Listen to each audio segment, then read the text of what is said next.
Hey, it's John Carlos, and I'm here once again with BJ Brasier. And we did Connery. We talked Connery. We didn't do Connery. Hello. But we hung out and talked about Connery because we like to sit around, talk about movies. And in the quarantine, it's harder to just hang out and talk movies. But we can do it this way. It's true. And you and I, we don't see eye to eye on everything. Mhm. But one of the things we see eye to eye on is on Her Majesty's goddamn Secret Service. Yes. Yes. So in going through the films in chronological order, it was a delight to get to this one. It already was really high in my esteem. I didn't even see it for the first time until I was in my 20s, early 20s. Same here. And I was not prepared for it. In fact, I'm just going to say up front that it's one of my favorites. You know this. It's one of your favorites. I think it's in your top three. Oh yeah. It's in my Oh, yeah. top two. Um, but the one thing I've noticed over the years is when I mention that I like it, and people go, "What?" And I go, "Honor Majesty Secret Service." Which one's that? Oh, it's the one with Lazenby. I'm like, "Oh yeah, isn't that one bad? I hear that one's bad." Or I don't like it. Yeah. Oh, you don't like it? Have you seen it? No. Every time I hear people say negative things about it, it's always because of two things. One, they haven't seen it, so they don't fucking know. Or two, I noticed that they're of a certain age that grew up with Roger Moore as their Bond.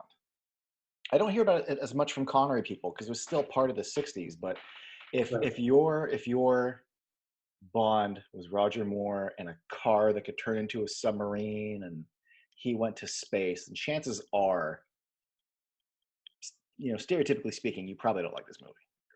Well, yeah, it's interesting. The Bond fans, the only people that are very snide or like snooty about talking about other actors playing Bond, I've noticed are Roger Moore fans and Pierce Brosnan fans.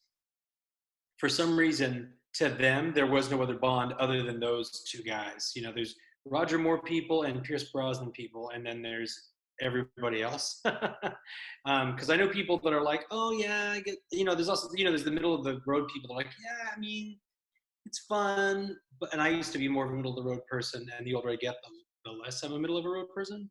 But I've noticed that Roger Moore fans and Pierce Brosnan fans are especially ugly to Timothy Dalton and George Lazenby for some I, reason. I've noticed that too. Not to like stereotype fandom, whatever. Like, but I've totally experienced that. At least, maybe not. At least when they're dismissive of something, it's usually they're a Roger Moore or Brosnan fan. Right. Absolutely. Well, because it's And funny because I know Brosnan people that go, oh, I hate Daniel Craig as James Bond, but most Lazenby and Timothy Dalton people like Daniel Craig. I like So him quite a bit. We'll get to it's that later, but I like him quite a bit. hmm. In fact, I don't think this is an outrageous claim that the vibe of the Daniel Craig movies wouldn't exist without them doing On Her Majesty's Secret Service first.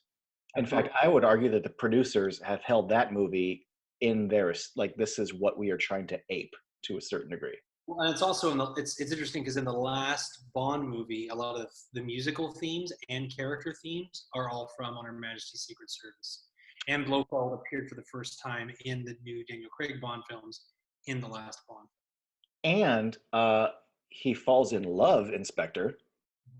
And I don't know how you felt watching Spectre, and I'm sure we'll get to this later. So just a little sidebar on Spectre, but based on how On Her Majesty's Secret Service ends in Spectre, when he drives off with the girl, I'm like, and then the movie ended. I'm like, oh, they didn't kill her. Okay, because it really felt like they were going that way. And Well, it's interesting because I at the end of Spectre, I thought, oh my god, and then we'll get to this as well. The opening of the next one, they're going to kill her because, and we'll get to the ending. I guess we'll talk about this more towards when we get how we feel about the ending of the movie.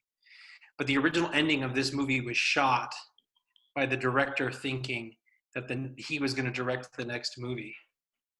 Or at least he was going to get the movie, the tone he had set with On Her Majesty's Secret Service would be continued in Diamonds Are Forever, with Lazenby as Bond. So the last 5 minutes of this movie were shot with the intent of being the opening of Diamonds Are Forever from the director. Which is interesting because the novel ends the way the movie ends.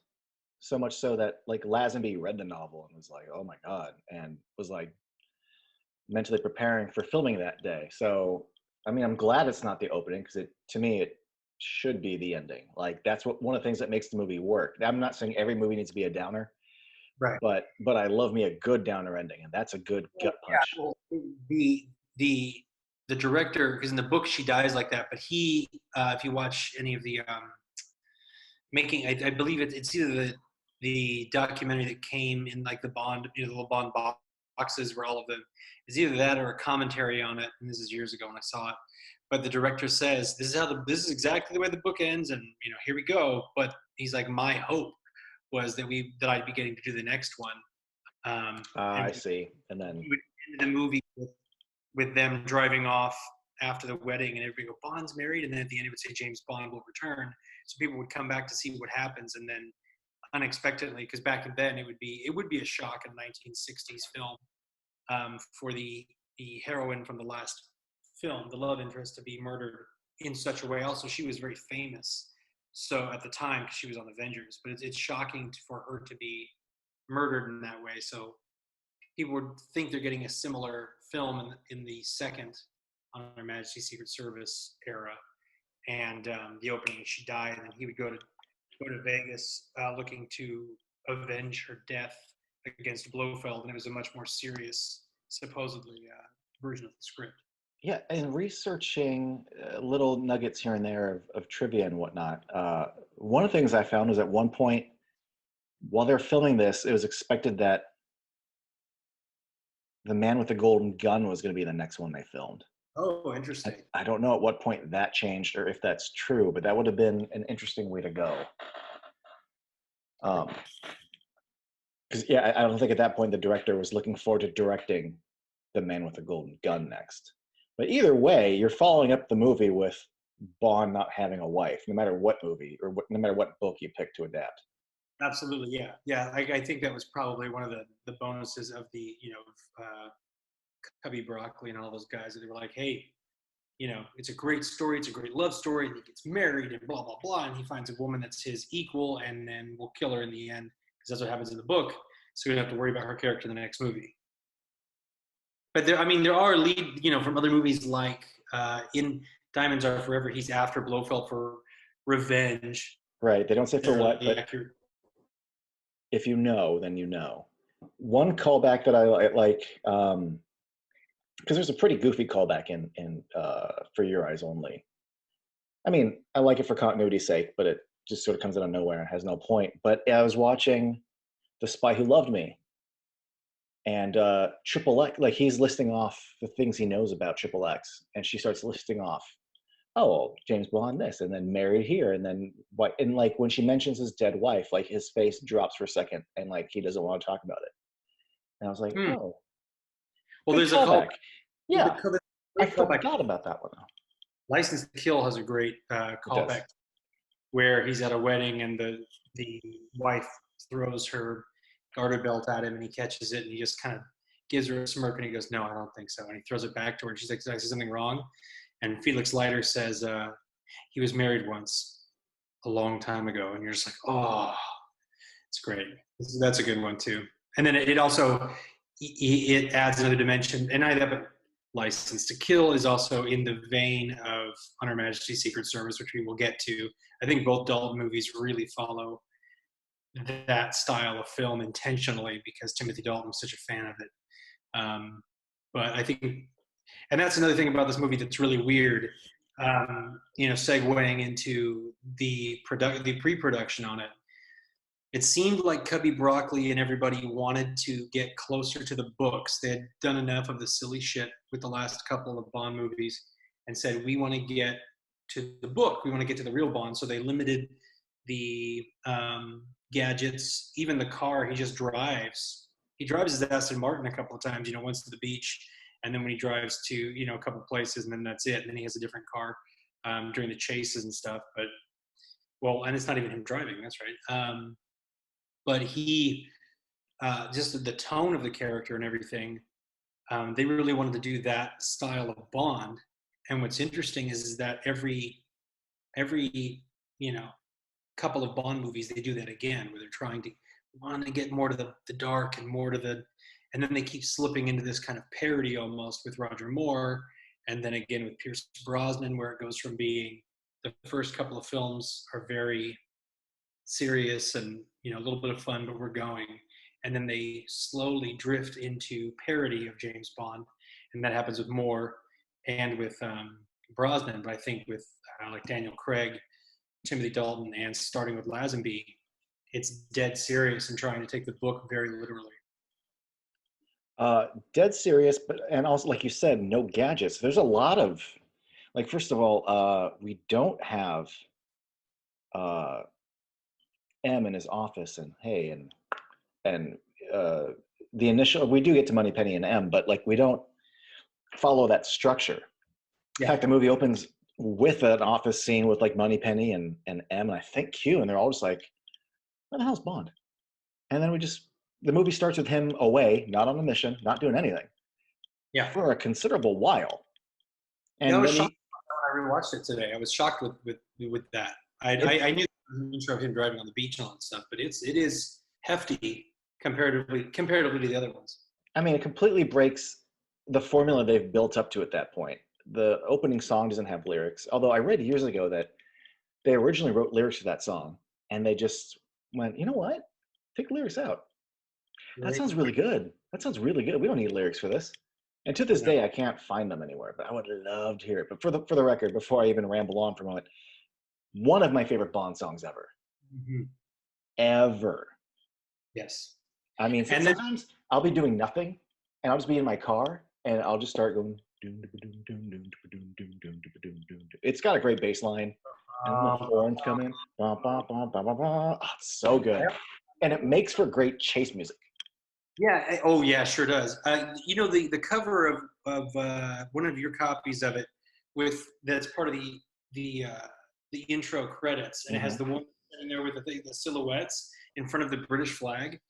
Yo, and then that bum, bum, bum, like the way it plays, that is such a great credit sequence, and it's largely to the music, and then you can tell that when they were doing that, the music sets the tone, and the title on Her Majesty's Service is so British. It is. I have minor nitpicks with the opening credits, but I feel like I'll get to that in a moment. But yeah, no lyrics to the song, no standard opening debriefing, and he doesn't even go on like a proper assignment until what feels like maybe a half an hour into the movie. Well, longer than that, because he quits. Well, he threatens to quit, and Moneypenny doesn't turn in his resignation. By the way, which is one of my favorite Moneypenny moments in any of the movies. I mean, it's one thing to have her and James be flirty, and then it's another thing for her to always be listening in, or for M to be listening in on that room. But the fact that he was willing to quit and she doesn't deliver that and makes it a vacation request, and the fact that he, in hindsight, is like very thankful to her. Yes. But then on top of that, the fact that M is thankful to her because he was listening, like she, to me, as far as the first act goes, like she plays a more important role in this than your average Bond movie. It's also kind of interesting because Connery was really good with establishing that they were flirty, and that the way Lazenby plays it, it's weird because they're extremely familiar with each other, the two of them. They play it really, really good. I mean, really well. They play it really well. But what's interesting about it is there's a familiarity that they play that Connery never did with her. Almost the long time.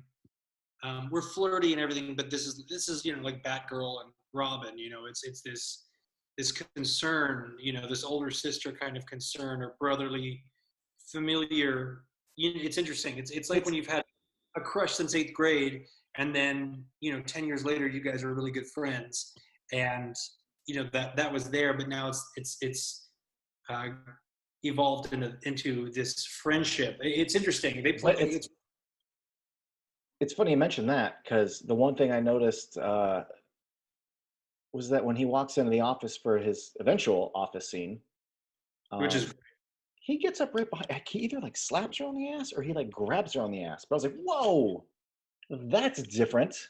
And then yeah, at the end of the scene, like when he's like saying, "I'll see you later," he like leans in and instead of all the other movies where they flirt, he kisses her on the lips, not yeah. like passionately, but it's definitely lip contact. I don't know. It was just I don't know if I'm not complaining, but it definitely is more than we're used to. Yeah, I think it was really interesting. All what's funny about Almost this as is, if they've been doing this long enough that that's now okay. yeah, it's really interesting. And I really liked it. I really and like, and it's also interesting because as we go through this, more and more I see where Lazenby and his agent thought that that was the last Bond movie, and it was great as the ending to the story because so many loose ends are tied up. It feels like maybe they were intending to recast M, maybe get a different character in there, or a new character other than Moneypenny. Like I don't know, but it's very interesting. Very interesting. It's funny that you talk about their connection because what really gets me as far as connection goes is at the end of the movie after the wedding and he's about to get in the car and he Mm. looks over at Moneypenny. She shoots him this look, and I mean, but the thing that for me is that he, being his first movie and not his sixth Bond movie, I totally buy the history between the two of them. I 100%. totally understand this like sympathy he has in his eyes, and like they're like, and he throws her the hat, and just they have something there that like Yeah. I don't even feel in some of the Connery movies. No. Yeah. That's the thing that's so interesting, and it's just really well done. I don't know if it was the director, if it was her, or if it was he, or Lazenby, or both, or like it's just really well done. It's just really well done from everybody's perspective. Well, I'm going to give credit probably to the director, whose name Soon. escapes me, And he but was the cinematographer of some of the other Bond movies, right? I don't recall. Uh, pulled a Jeff Sessions. I do not recall. Um, but when you look at, because this movie came out in '69, all the 60s movies leading up to Diamonds Are Forever '71, so the Connery era, they're they're well directed to a certain degree. No complaints. Um, but there's something about this one that's so much more measured in its pacing. I think it's the best directed one. You know what's Um, interesting is that I was thinking that today too, because when I was watching it, I mean, I felt like we were really into a good chunk of the film, at least half an hour, maybe 40 minutes into it, and I was like, the in my head I was like, the plot has not developed. It was like Fight Club. When I first saw Fight Club, this is the you know my famous reaction to that was me and my buddy and I went on like blind dates. They weren't really blind dates, but they were girls we just met. We gone on a date with them to go see Fight Club, and they wanted to see it because there were good-looking guys in it, and we just were like, I guess who cares? I'm sitting in the film, and about an hour in, I look around and I can see my date hates it. I can see my buddy's date hates it, but he's looking at it like looking at the screen like I am, and I go, I don't know where the fuck we're going, but this is really good. Like, what are we doing? I don't know where we're going. I have no clue where we're going, but this is a really good movie. And about half an hour to 40 minutes into On Her Majesty's Secret Service, I don't know what the hell's going on. Like, I don't know what we're investigating. There's a villain, but it's really good. So I'm the pacing and the acting and kind of the situations are very engaging for what just really well done. Everything about it is really well done. yeah, I see that your analogy where you're sitting there and nothing in the first act of Fight Club says they're going to start a terrorist group, Yeah, like that, and that's and what. Yeah, and I was sitting you're there. not watching this going, facility in the Swiss Alps. He wants to poison crops and animals. Like, no, he's And blame white people and control them to do bad things for him. right. And I don't think also don't think that we're quite ready for Telly Savalas, because when he shows up, he's a force of nature. He is Lex Luthor. He's incredible. Well, what's great is the movie does. I mean, it actually really quite well. Like he meets a girl, Mhm. and then the dad finds out, and brings him in, and offers him the tidbit, which he goes back to the thing, and then like, but you go A, B, C, D to get to like the rest of your movie. It's really interesting. It's really good because I think also one thing that I like about it is something I really don't like is when I'm overly informed, when I know too much of what's going on. I like to follow a character, and when they learn stuff, I learn with them, or I figured out before them, and then when they learn it, I go exactly. I don't like to see everybody's point of view in the story because it just seems so flat for some reason. But the way they reveal Telly Savalas and him on the phone, and it's really well done. Well, also your average Bond movie, they get a briefing going, "Hey, these missiles have been captured, and this guy has them, and we know what he's going to do with them." We find Right. out. This is a movie where we just know he's filing to lay claim to become a count, like a French count. That then leads us to find out more. There was more to the story. Yeah. Onions have layers, and this movie unfolds in a very nice way. Again, and that to me comes back to the direction. Um, Peter Hunt. Peter R. Hunt was the director, editor, and producer. that's right. I knew it was a couple. They kept saying Peter in this making up that I didn't remember. Um, I remember the first time I saw it. First of all, I loved it. I was like 22 or something. But the thing that stuck with me was just like how long he's like captured in the ski lift machinery, Oh and yeah. and how we spend like 10 damn minutes up there. And it's great. It's really well paced.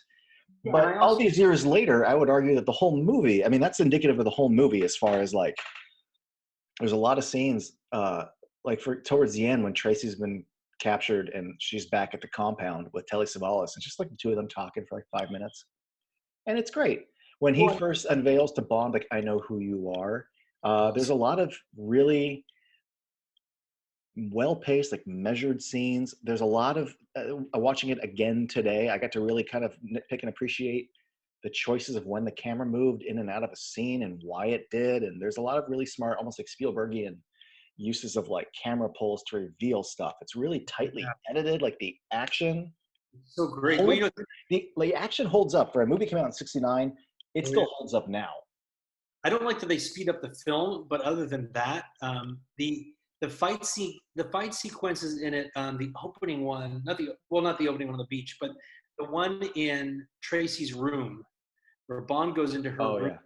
and then her dad's hitman, who's supposed to just bring him back, comes off as if he's trying to kill Bond instead of kidnap him. So Bond and him tussle, and honestly, of the Bond films, it's as kind of guttural, and you're in the middle of it, as like the Daniel Craig ones, or like the Sean Connery, From Russia with Love fight, where you're really in there, and it's not fancy judo, and it's not Roger Moore tapping someone on the neck. They're punching weird, and they're choking each other, and they're trying to. Or man, that sequence where Bond is choking the guy with the ski. Um, Hmm.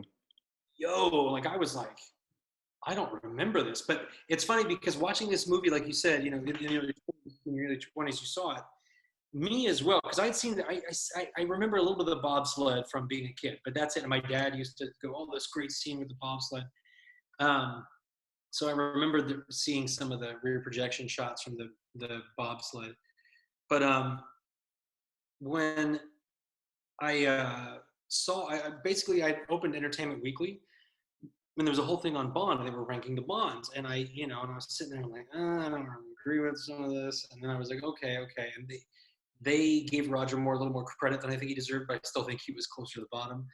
Same with they liked Brosnan, um, and Timothy Dalton, I remember didn't got a little bit of respect, but not enough in my opinion.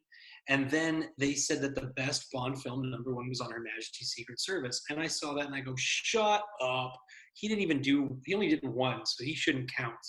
Like blah blah blah. And I was saying this dumb crap. That sounds like the kind of thing that people say that I roll my eyes out, and you roll your eyes at now.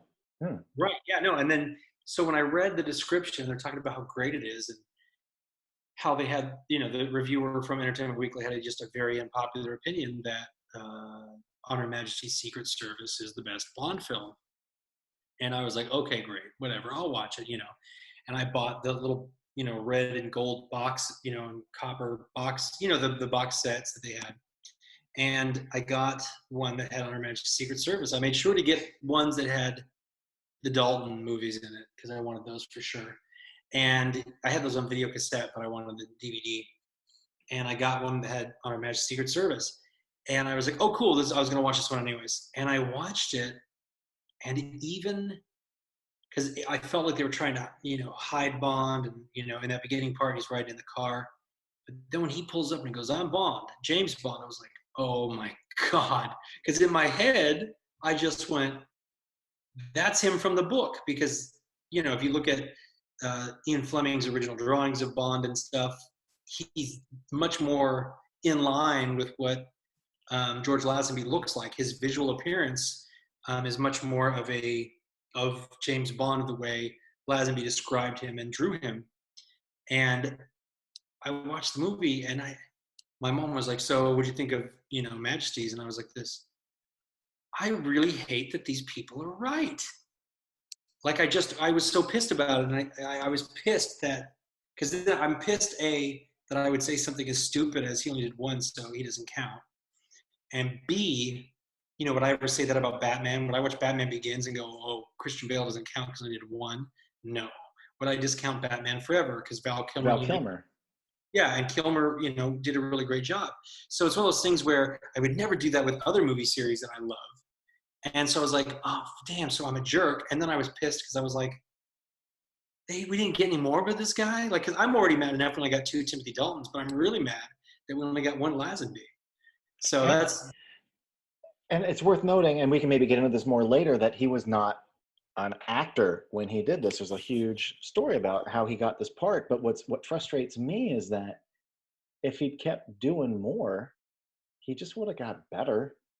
Well, my thing is that I think that we're spoiled, like I like watching it. I was like, I don't know how he could get any better. Like something I was noticing today that's just dynamite is when he's waiting for the timer thing to end and he's like chilling and he looks like a real person hanging out.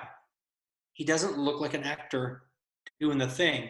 When he's on the phone talking to somebody, it's very natural.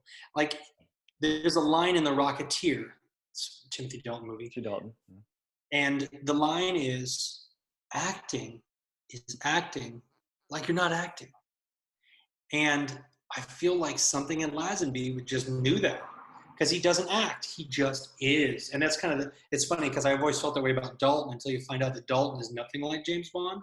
He just plays James Bond really well. Well, I feel like Lazenby just naturally was him. Because he also says, he said, I've been acting my whole life. I was a car salesman. But it's so natural. I don't see acting. I just see the guy is the guy. Well, I know he was also kind of fascinated about the idea of James Bond anyway. Like he saw the movies and always liked the idea of like, oh, I want to, like he was aspired.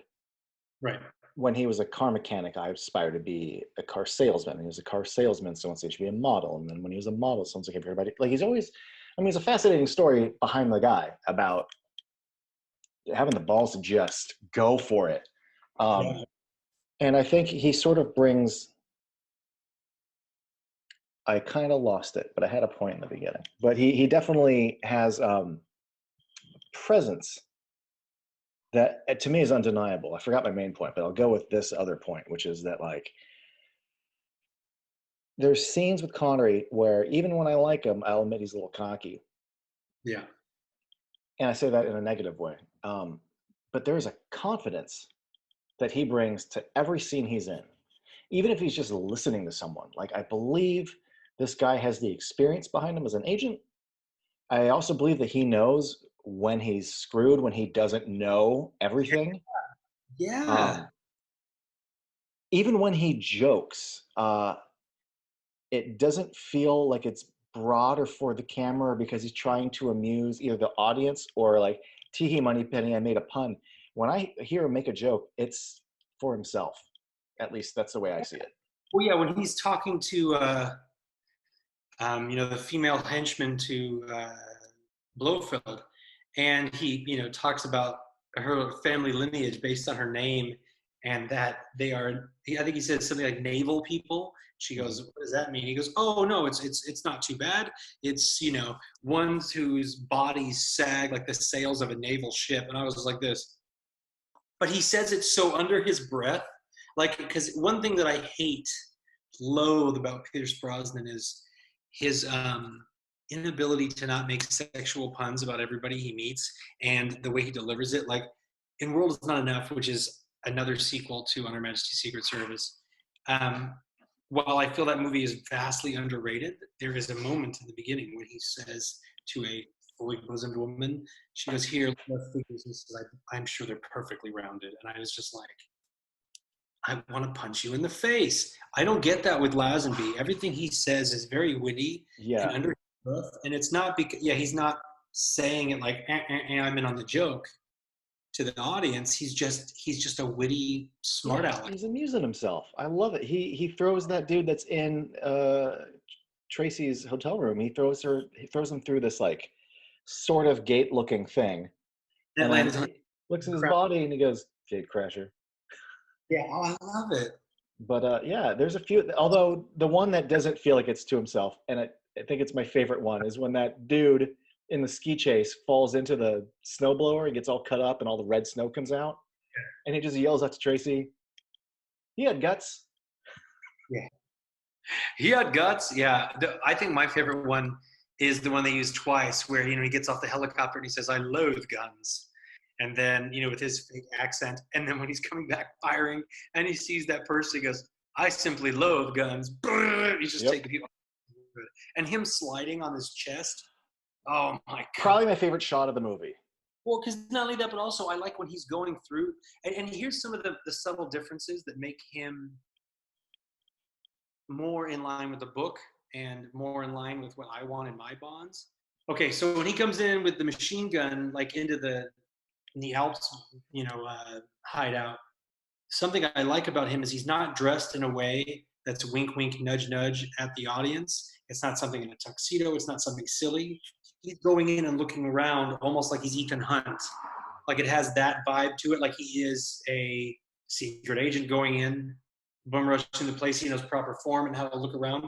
Like when he's walking through, it's not Pierce Brosnan being slinky. It's not Sean Connery pretending to be stealth. It looks like an infantryman, like a trained military person going through making his proper checks and doing what he's supposed to do. And with what he wears and how he moves his body, it's very believable. Very believable. Especially how he moves his body. They talk considerably about how he carried himself like a certain way, and they're like almost like an Australian, like a rough man. And they're like, no, they have to keep correcting him. But I mean, whenever what you get on camera, the posture, his cadence, his confidence, like it's Posture. His posture. When he's taking off, when he's wearing the white dress shirt and the tuxedo in the opening scene, he stands up and he has such a great body and his posture. He's in such great shape. And then when he comes into the room with his kilt on and everything, he's in that white shirt and the jacket that's super cut like inward. You see his like body shape. You're right. It just exudes confidence. It's yeah. pretty awesome. Speaking of which, I absolutely love the frilly shirt from the opening with the casino. Like, I love that. I love that Nacho Libre Seinfeld frilly shirt, and I love the kilt. Like, Oh, I love it. Yeah. like no classy suits. Like at least not your typical tuxedos. Like, and they work. They really work. It's weird because also what he wears is including the tuxedo and even the kilt to an extent. There's a little bit of a femininity to it, but it doesn't come off that way. It's really strange. No, it Like him doesn't. wearing a Prince shirt like that should come off as real effeminate, and instead he's very macho, It comes off as almost stylish. Yeah, it's really interesting because once again, watching it, I can see that this isn't your dad's Bond. Like this is a modern era suave while still being lethal, not funny, but sexual, violent animal, and it's really interesting and great to watch. It's funny that you mentioned something about it being feminine, because the one thing that I didn't get the first few times I saw this movie, I was always kind of confused, and only now do I realize it's just a matter of times changing. But he goes into the deck and meets like the group of women that are going to get brainwashed, and he's pretending to be this I forget what you call it, but like a lineage guy. Right. But like his cover, first of all, I was so impressed at first that he switches into a completely different British accent. Oh I'm yeah, like, it's pretty. holy crap, this guy's an amazing actor. And then I find out in the making of that he was looped. Oh, was he? Yeah. Actually, the guy who he's impersonating, that he goes to meet, that guy looped his lines. No. Okay, because I was watching and I go, man, this guy's really good. Okay. Yeah, no, when he's playing him up in the Alps, he's being looped by that guy. Which he didn't know was going to happen until he saw the movie later, which sucks. Because he already went to a speech therapist to get a convincing Bond British accent.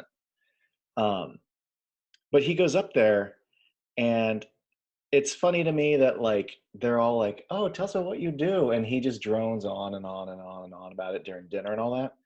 And then he leaves the room to go meet Blofeld, and one of the girls says like, "Well, I know something he's not interested in," or what, something to that effect. But we're implying that he's not into chicks. I went, he didn't come into the room, like doing anything in a in the way that like we have dated 60s references to like Asians on film. He didn't come in and be like, "Well, hello, ladies," and like have like a little foppish wrist. He didn't do a silly accent or like flip his hair or anything. I never got the gay vibe, but apparently all the women in the room did. And it wasn't just until years later that I just realized maybe it was just part of the swinging 60s and they expect men to just be flirty. And the Right. fact that he wasn't flirting and the fact that Yeah. he did have like a stuffier British accent, I don't know. But I find that funny that because literally I just see this big dude in a kilt and I end that scene. I'm like, do they think he's gay? Yeah. I don't think That's he's gay. I just think he's kind of boring because he's talking about lineage for 2 hours over dinner. yeah. Yeah. Yeah.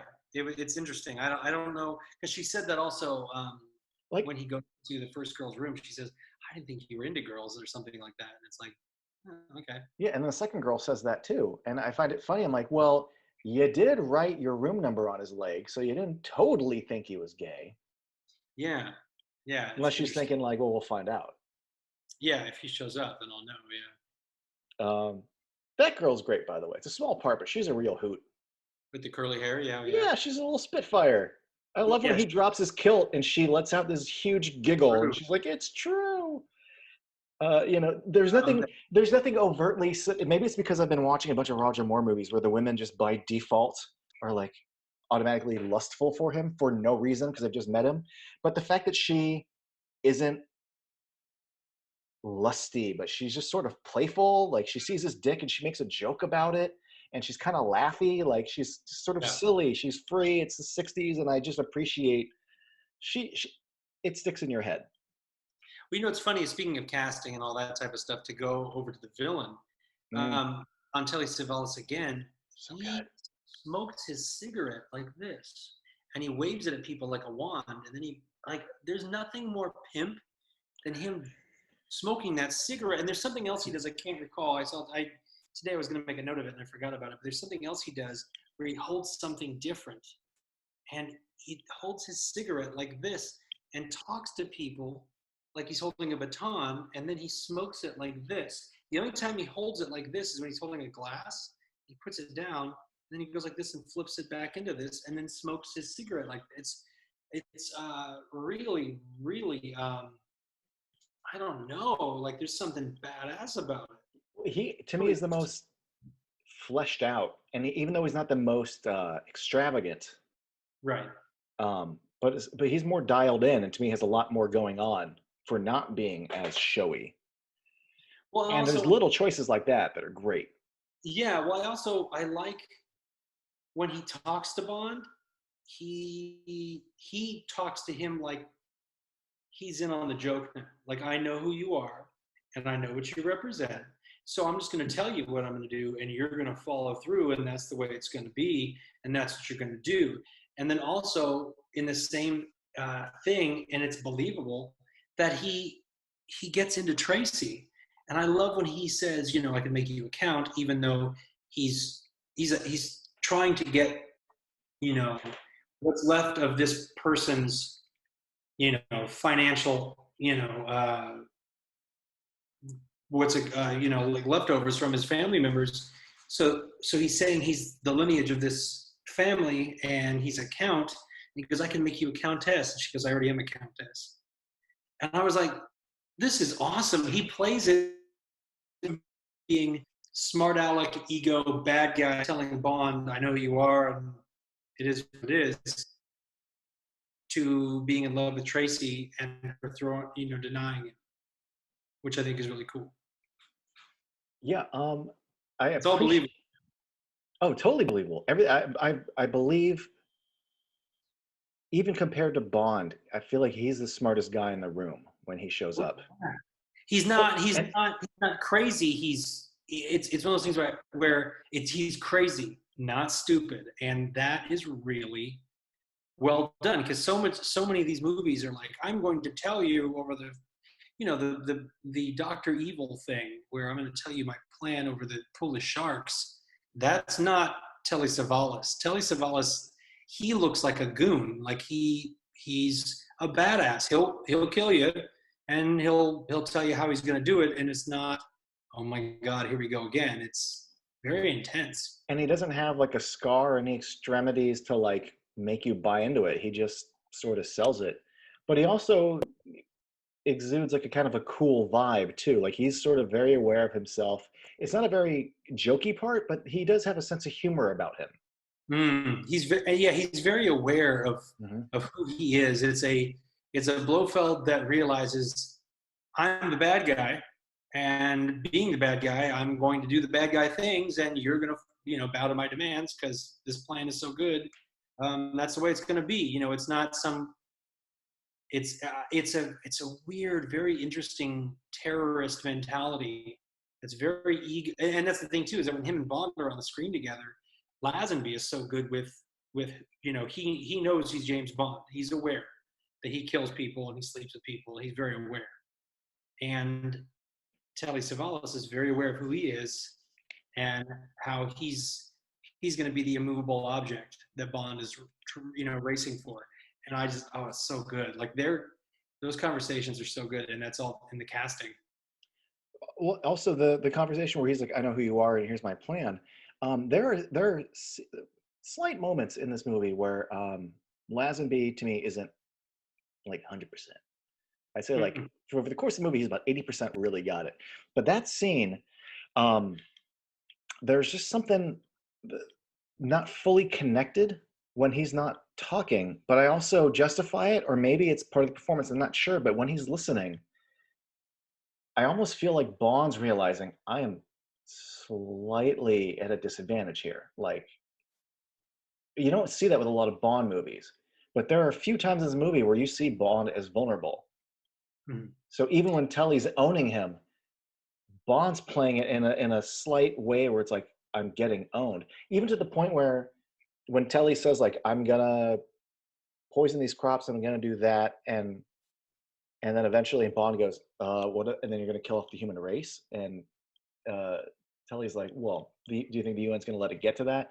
And there's this sort of reaction that like he had his but and it got denied, and he sort of acknowledges he just lost the conversation a little bit, and that's all just no dialogue, man. He's great.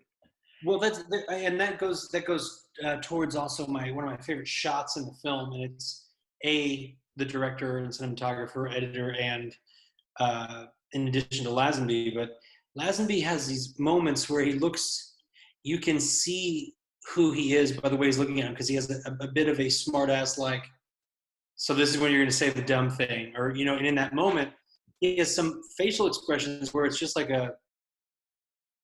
very minor. He walks into Dracula's office and he's just pulled the knife out that the guy pulled on him. He stands up and he goes like this, and he stands up and his mouth is kind of like it's very minor, but for some reason he looks like a moment of like, I'm prepped to kill whoever's in here, and they start slowly standing up and like, you do know that I am completely capable of your forehead. Like, you read all that just by his face. And there's a couple of moments in the film, in addition to the knife scene, where the conversation with Telly Savalas, Blofeld, you get that. And then when he is running through the crowd at the ice rink, when he runs through that ice rink, his face reads that he's scared. We gotta go, which you don't see until like Mission Impossible or, Jack Ryan or, that type of thing. You don't see James Bond trying to get through. Hey, we got to get out of here so I can make a plan and come back and get them. It's really interesting, and he looks scared when he's in the, climbing down the ski. His facial. Oh, he plays a lot of scared bits where like, oh no, I'm gonna lose my fingers. Oh no, this thing's coming at me. He doesn't play everything too cool for school. It's okay to like be kind of scared in the moment. I think it's really good. It just reads really well for me. Like it's very identifiable. Like you feel like the danger is real, and the movie pays off in the end where no, it's real. And it's funny because watching this film, and we'll get to the end, but my wife and daughter were watching the movie with me, and the reaction to what happens to Tracy was like, wait, that's how it ends. It was like that. And I think that with all the time in the world and all that stuff, it's just heartbreaking. Mm-hmm. And my daughter even asked, like, because she saw my reaction, my daughter said, do all good movies end like that? And I said no, but when they end like that and it's done right, it's so incredible. Because it's such a downer. But and also, as you were saying earlier, he prepped for the entire film for that last scene. And it pays off. They even did they did a first take where he like rolls a tear, and they did it. And like, we're gonna do that again, but then you're not gonna cry. He's like, and the producers were like, well, we don't need to see Bond cry, but like he still brought it for that first take. It's fantastic. I actually love the way he plays it. Because Lord knows this guy. Part of me is just like a cynic because we live in such an age where things are big, and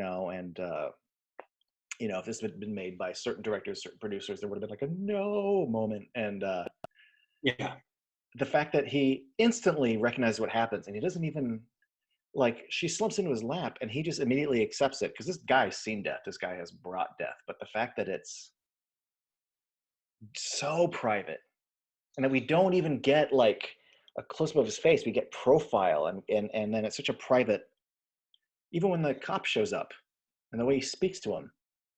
Yeah, he says, no, she's okay now. It's painful. And also, but you read his pain without him being overt about it.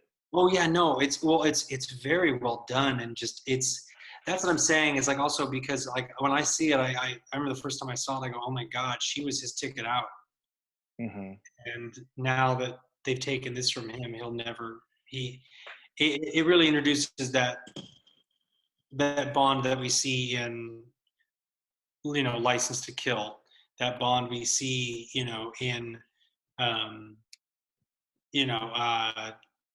For Your Eyes Only, for the references to it. But that's where we really see that Bond be born, the Bond that, no pun intended, we see that Bond, emancipate from the possibility of being happy.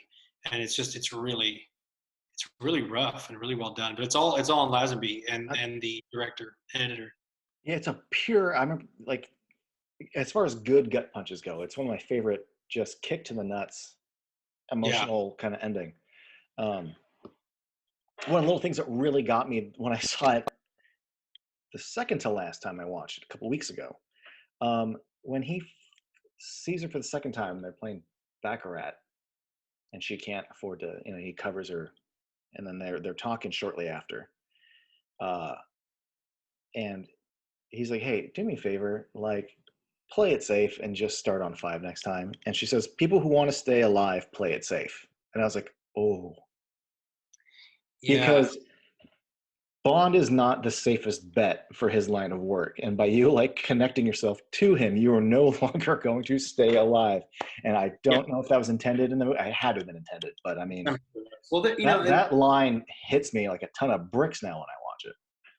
yeah, and it's interesting too because in the opening of it, you know, they make reference to she's trying to commit suicide, like she's got emotional problems and stuff. And then it's interesting that through this moron who is a killer and is a man whore and all these things, she finds freedom out of what she's dealing with through him, and he does her. It's really interesting. And I think It's her really saving his ass really helps. yes. Oh yeah. Oh But yeah. I love in movies when you have the moment, and it's always like a moment where, and it's usually the female who does something where the man just goes, and like it clicks, and it's like, oh, I love you. And he's already clearly falling in love with her, even though he's banging other girls in the Alps or whatever. But what clicks for him is when she saves him. And it's not like anything, like it's not like a big spectacular moment, but I completely believe Mm-hmm. why his heart would go that way. Well, it's Also, and interesting. that scene is probably, I don't know, I said my favorite shot is him sliding along the thing on the ice.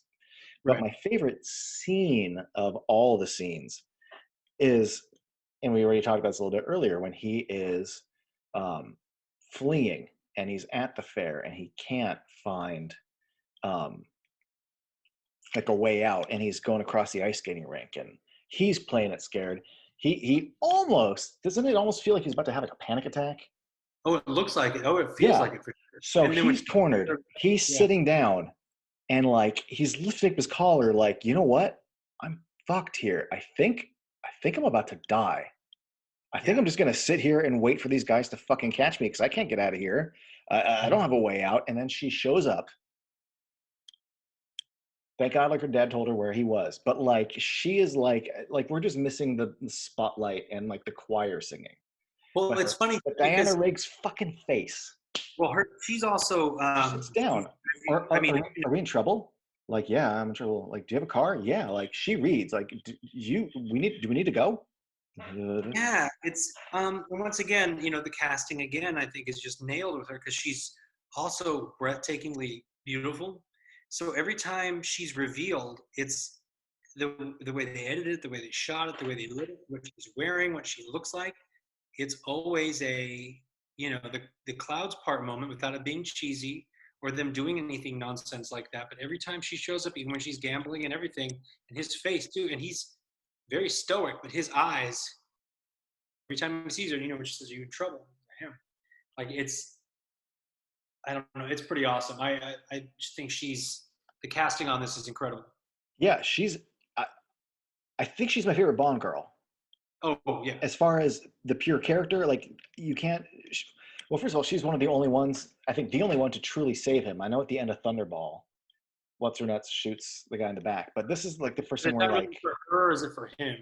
right, but she saves his ass.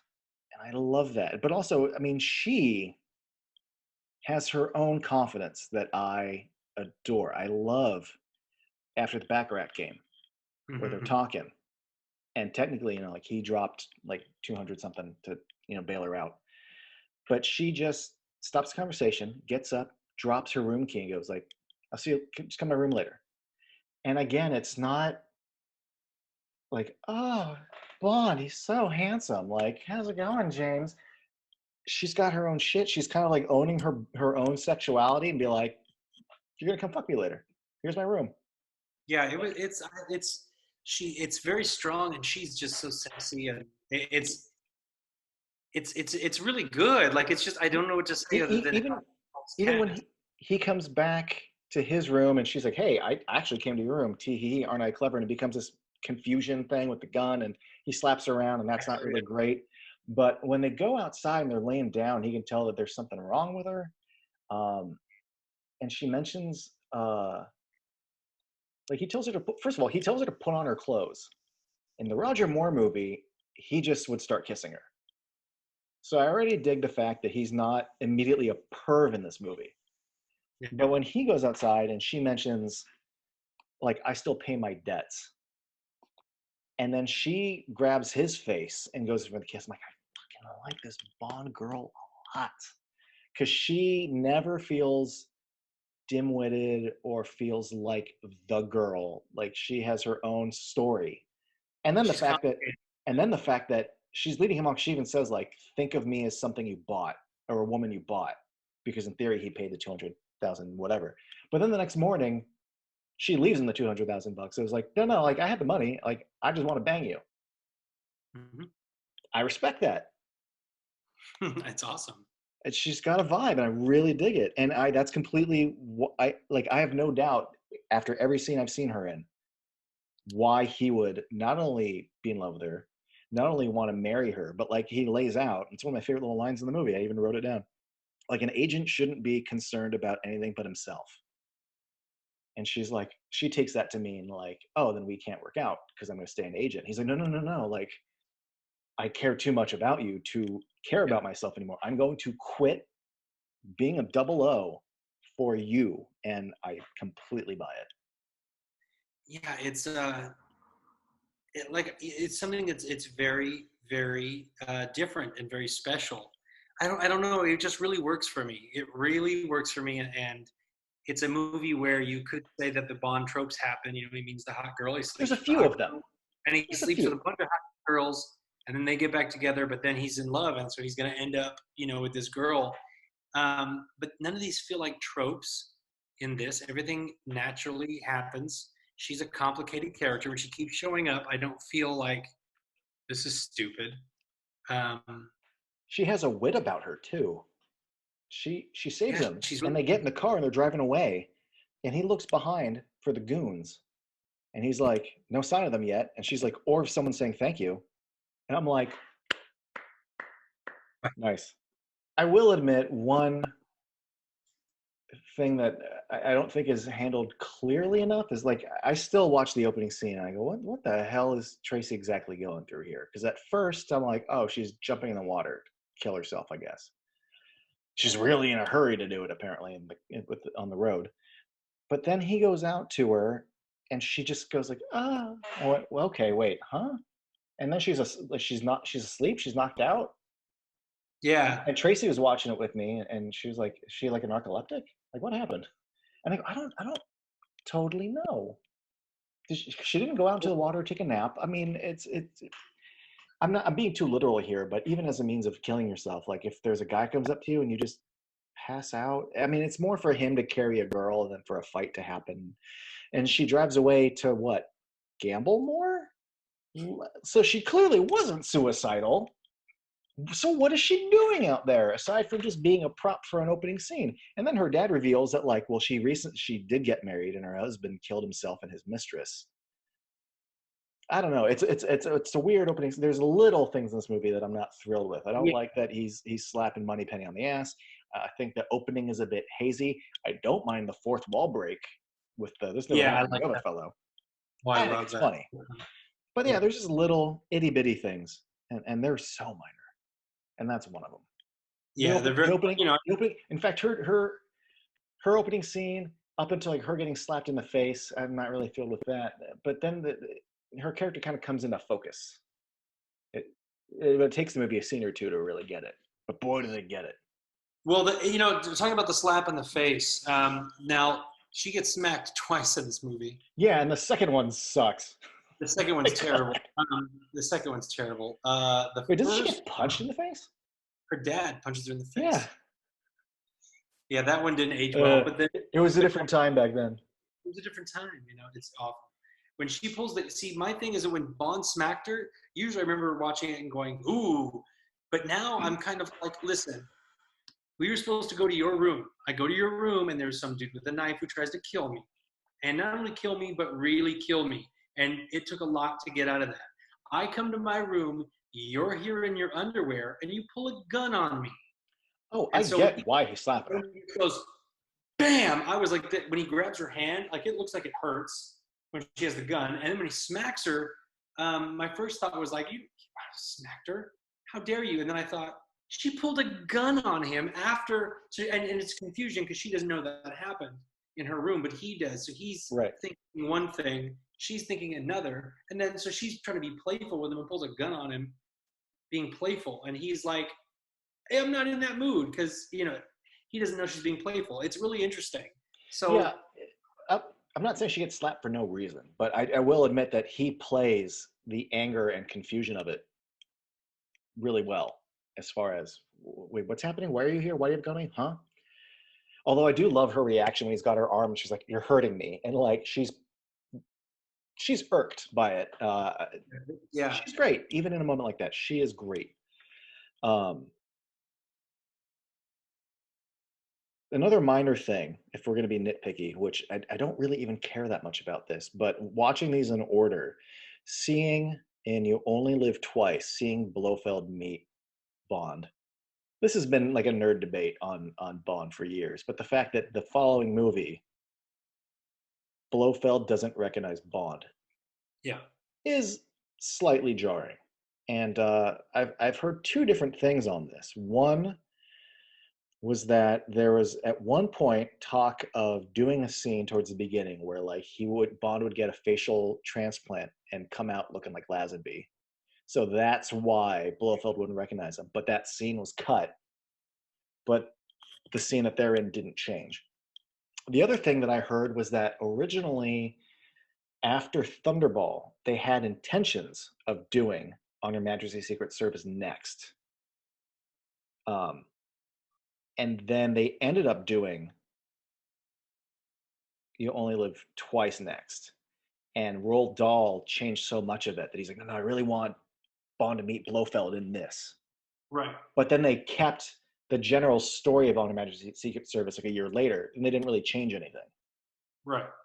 But I mean, if you were a continuity fan or nerd or a stickler for continuity, it is strange that Blofeld doesn't recognize Bond at all. Well, it's one of those things where I feel I like, just go with it though. yeah, I just feel like this is it's so weird because I don't watching on Her Majesty's Secret Service. I don't think of it so much as a sequel to. I think it's even written and directed not so much as a sequel to Connery's films, but much more an adventure in the Bond universe. And this could have happened at any time. This could have happened before, You Only Live Twice, whatever. well, you can tell you kind of have to tell yourself that to a degree, but I buy that. Aside from the fact that they do such a good job with Moneypenny and Bond having a history, at least the performance feels like a history. But Right. yeah, no, it just sort of is like, well, here's a new adventure, and yeah, Blofeld's in it. Nah, no, they're meeting. Whatever. Yeah. I can go with it. Yeah. It's, yeah. It helps that it's so good.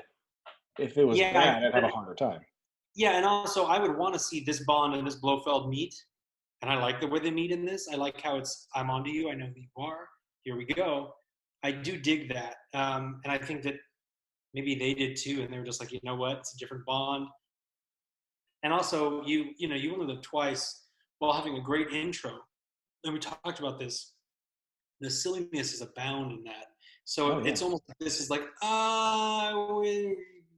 let's redo this. And also, I think something interesting as well is we have to remember that back then, people were not watching these movies and paying attention to minor things like that because they simply, other than not being super focused in the movies as the way we are now, they also might not remember because they only saw the movie like once in The theaters. one time, yeah. Yeah, I mean the books were really popular, but yeah, there's also, I mean, not only were you go to see the movie the one time and you didn't overanalyze it on VHS or DVD over and over, but also like you'd go to the movie and you didn't show up on time. Yeah. Alfred Hitchcock had to like put out posters requesting like show up to Psycho on time because it matters. Like I'm trying to tell a story here. You don't just show up at 2:30 for a 2 o'clock movie and just, oh, we're gonna go see a picture this afternoon, and like who cares? So there was and of course there's going to be some film scholars back then, and usually probably little kids or film nerds who really took it seriously, but your general public wasn't that hardcore. So I don't think, I think they could Right. kind of get away with it. And fandom even then wasn't nearly as serious and poignant like it is now. In fact, I can imagine like your Don Draper types going, "Oh, I saw the new Bond picture. It's a good time." And there's like one guy in the office who's like, "Well, I think it's kind of weird that he met him in the last movie." And they're like, "What are you talking about? Like, I didn't Yeah, see the last movie." What? yeah. Or Um, even what's funny too is that I didn't realize this until we started talking Connery. These movies are not even close to being in the order of the books. Not even oh no, close. they scramble the book order for the movies. Yeah. So when it comes to continuity between what character did what and actors and stuff, no wonder because they didn't even try to go in order, and then they Yeah. changed so much of the ones that they did use. Also, that You Only Live Twice has nothing to do with the book. Um, Diamonds Are Forever has nothing to do with the book, other than there's a diamond smuggler in Vegas. Here we go. Like it's Yeah, very weird. was it You Only Live Twice or Diamonds Are Forever where like Blofeld has like an island, like the suicide island, where he's got all these like deadly plants or something? Like, It's the one where he definitely dumps him in the mud in the beginning.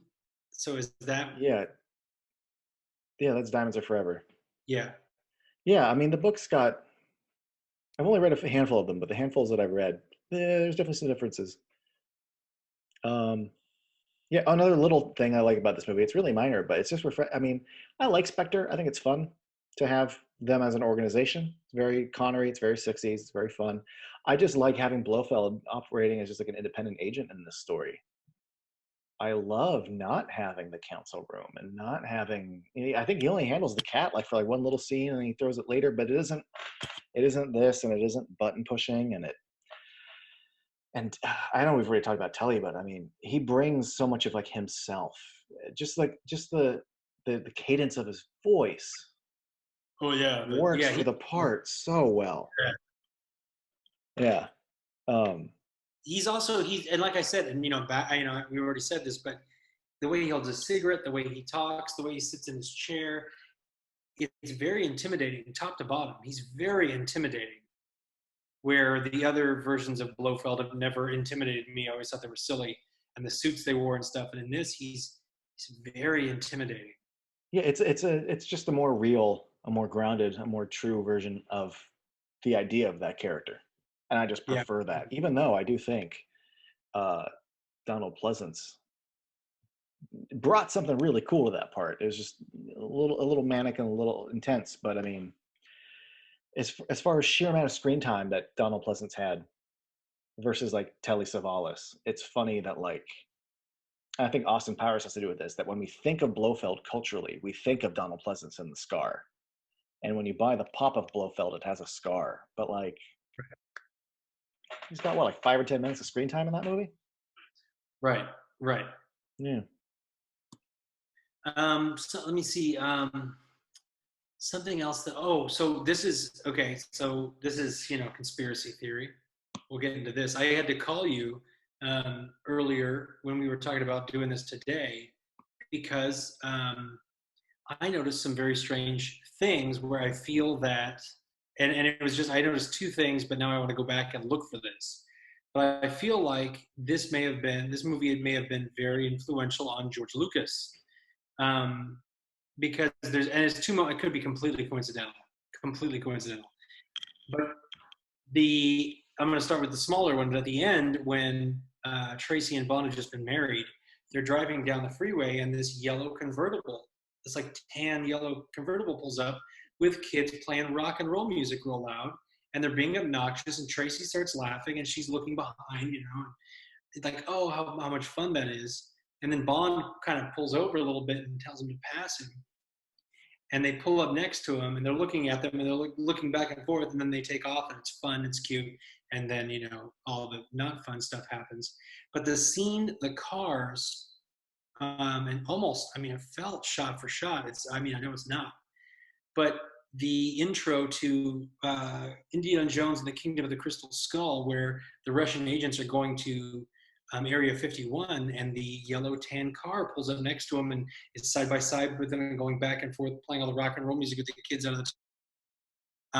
Is that it almost is identical. And then also the fight where Bond and the guys invade on the helicopters, and Tracy's fighting Blofeld or Blofeld's guard or whatever. Oh no, it's Blofeld. I think she's fighting. I might be mistaken, but It's one of his goons. okay, it's one of his goons. It feels remarkably similar to the barge attack in the beginning of Return of the Jedi, where Luke is kind of jumping around, taking people out, and he's doing all this stuff, and then it cuts back to Leia choking Jabba and going back and forth. It's very stylistically similar, and it was just noticeable to me today for some reason. Now I want to go back and say, is George Lucas super inspired by Our Majesty's Secret Service, because it really feels like it in those moments. I'd be curious, especially if you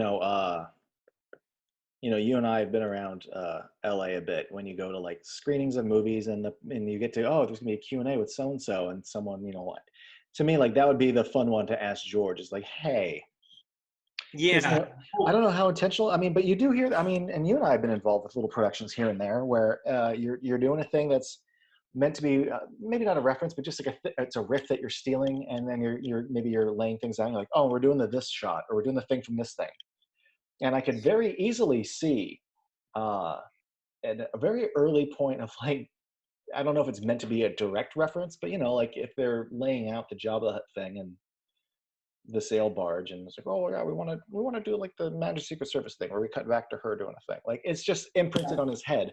Big action scene, cut back to her. Big action scene, cut back to her struggle.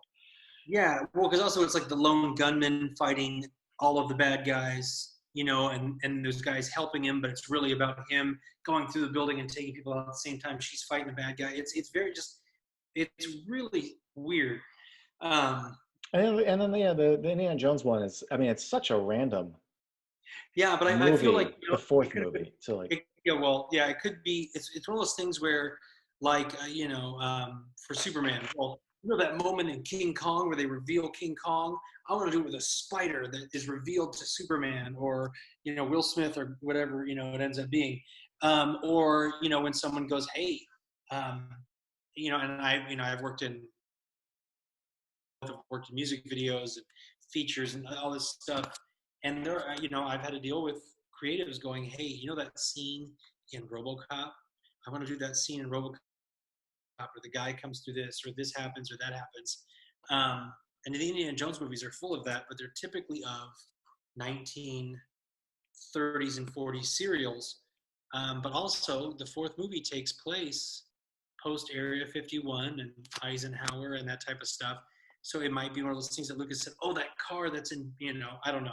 But I may be just crazy, but it's weird. To me, there's an even deeper connection, which was Spielberg, Lucas hanging out on the beach. Spielberg going, I really want to do a Bond movie. I don't think I can't do a Bond movie. And George goes, well, I've got something better than James Bond.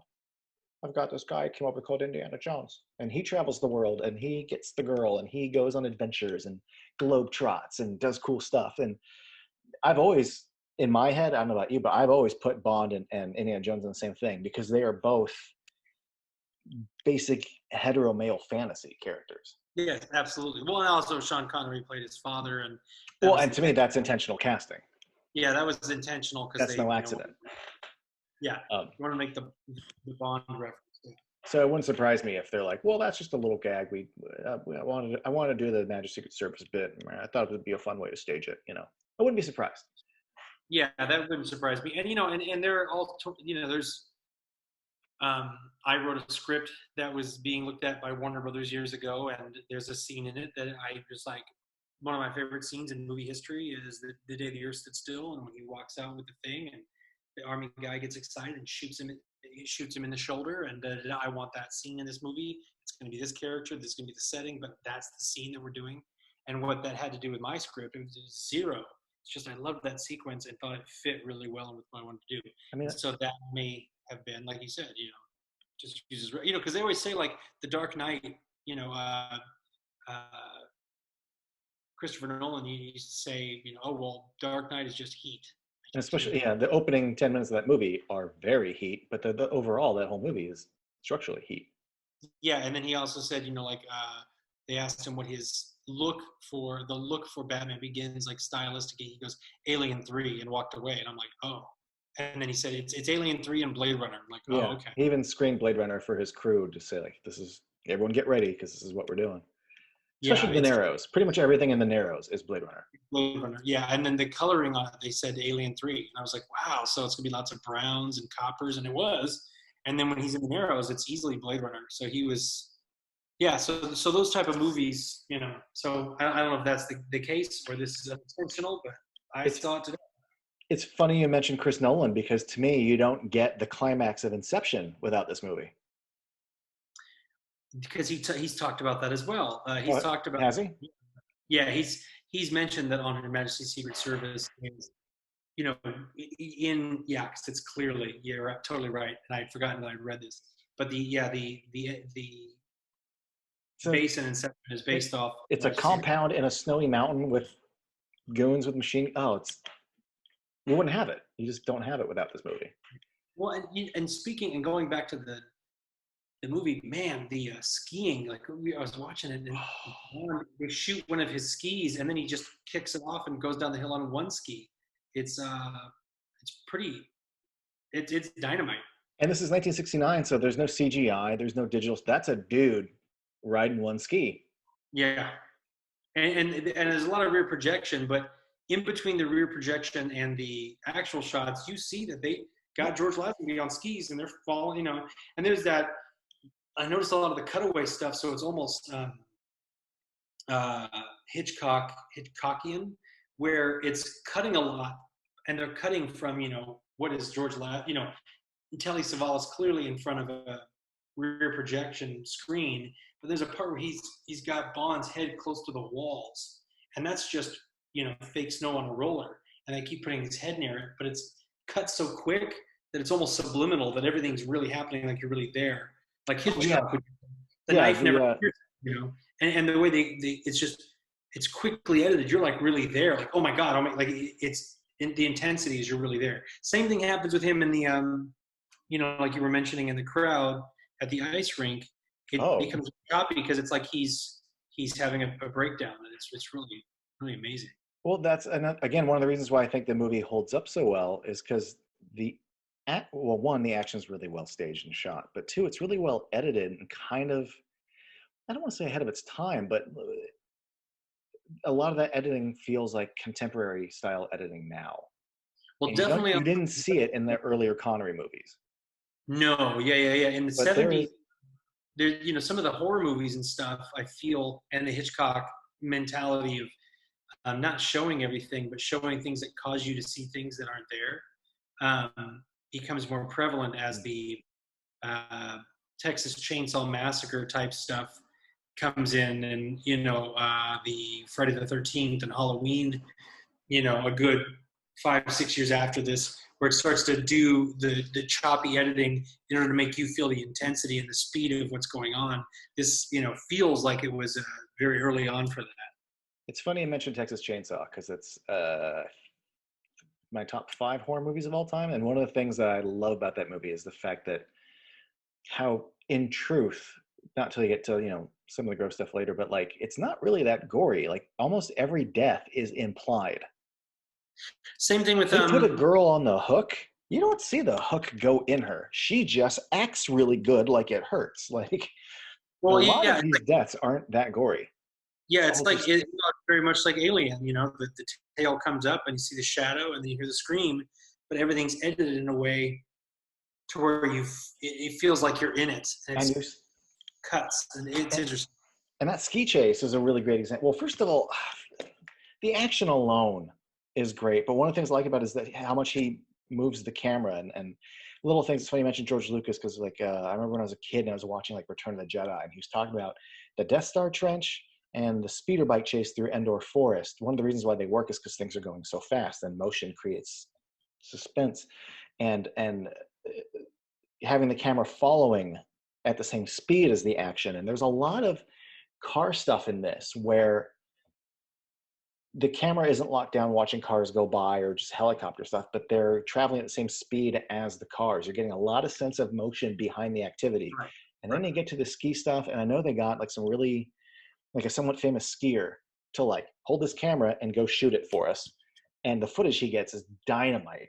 And there's, I mean, despite some rear screen stuff, there's a lot of practical stuff of skiers being shot from behind at the actual speed and the way it's cut, especially Well, when I he know loses his ski and he whacks that dude.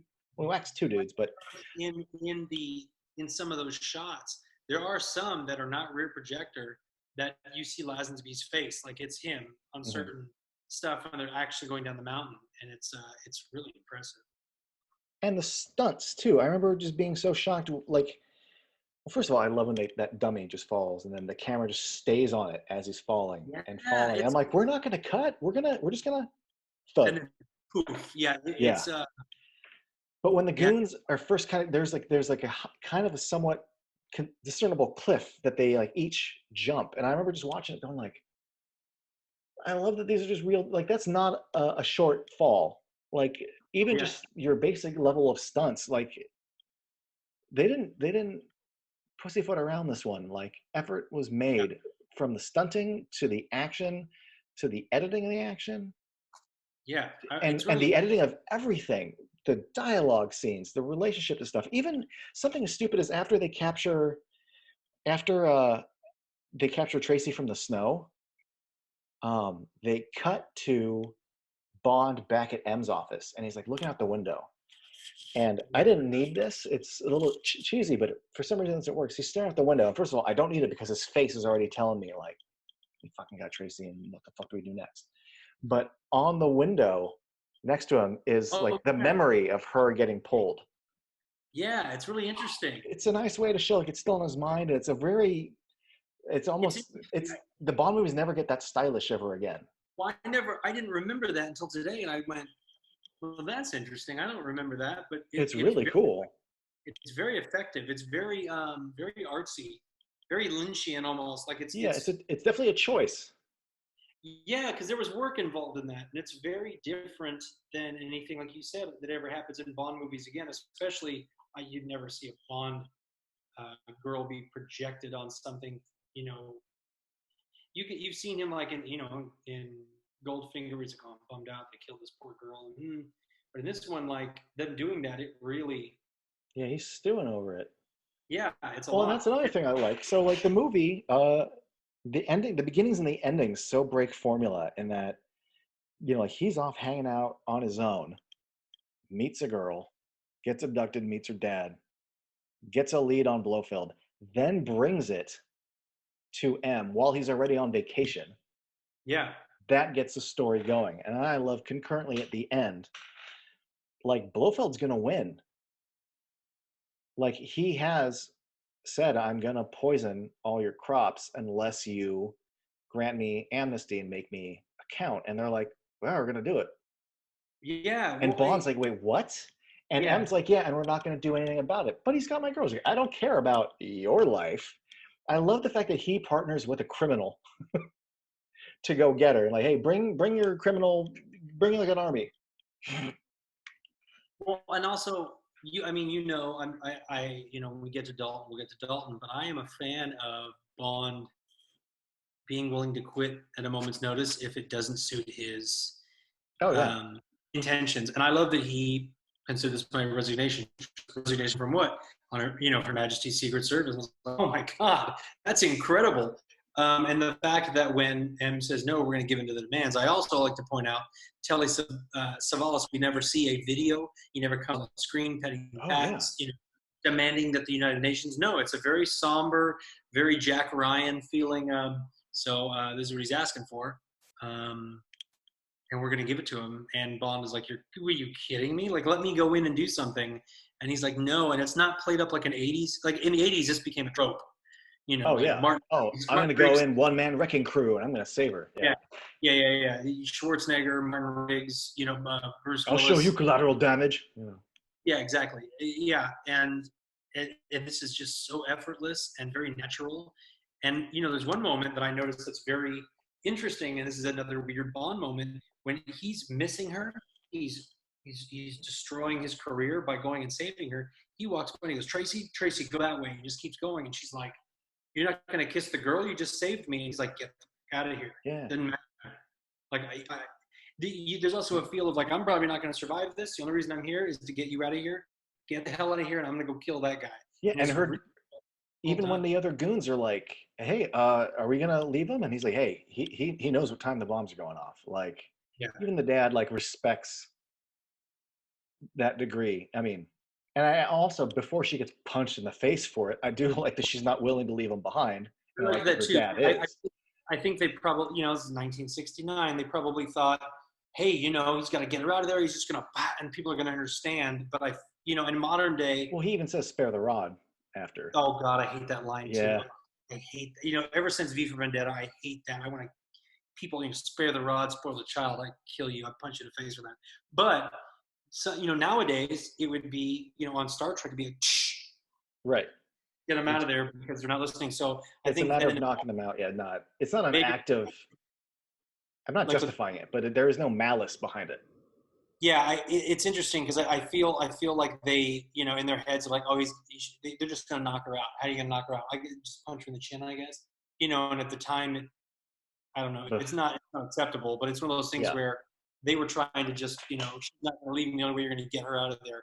I wish the guy behind her just picked her up and put her onto the helicopter, but for whatever reason they did that. But Earlier. No, go ahead. sorry, go ahead.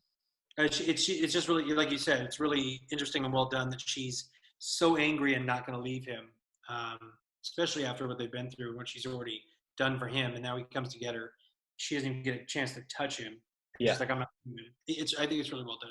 I also like that she's buddied with Telly Savalas. There's kind of a minor feel to it that in order to survive, she is kind of the one telling him how to get what he wants. There's a feel of that, like she's Oh yeah. admiring him, and I like that. Strong character. She's just a really strong character. Well, yeah, it's to the degree where like the Jabba Leia scene you're talking about. Like I love. There's two goons, and she immediately turns around, grabs two wine bottles, throws one of the dude's face and knocks him out. Breaks the other one and starts going for his neck. And without ever being like, well, she's a female spy or like they just wrote like a strong woman. Yeah, There's no history of her knowing kung fu. If anything, her dad punching her in the face. I'm like, well, I could see where she maybe picked up a thing or two. yeah. I mean, she Also, is the daughter. She is the daughter of a criminal, so she wouldn't maybe know how to defend herself. But I love. they go to bullfights and stuff. Like it's not. She's not. It's funny. My daughter has been, seen some of the Bond movies, and she's like, all the girls die in this one too, and I was like, no. In fact, I can't think of one that dies, and I didn't think of Tracy because Tracy's such a strong character. When we got to the end, I said, Taylor, close your eyes. She goes, they're gonna kill her, and I was like, I'm sorry, but they do. And she goes, but I liked her, and I'm like, I know. I know, that's the whole point, and it's really rough. And she's Don't show her Casino Royale. oh well, she's seen most of it except for that end part. She's seen a lot of it, but she hasn't seen Vesper. Yeah. Another thing, I heard this a little while ago. There's a podcast, and they had Matt Fraction on as a guest. You know Matt Fraction? He wrote Hawkeye for Marvel, and he wrote like Casanova. I think he wrote Invincible Iron Man.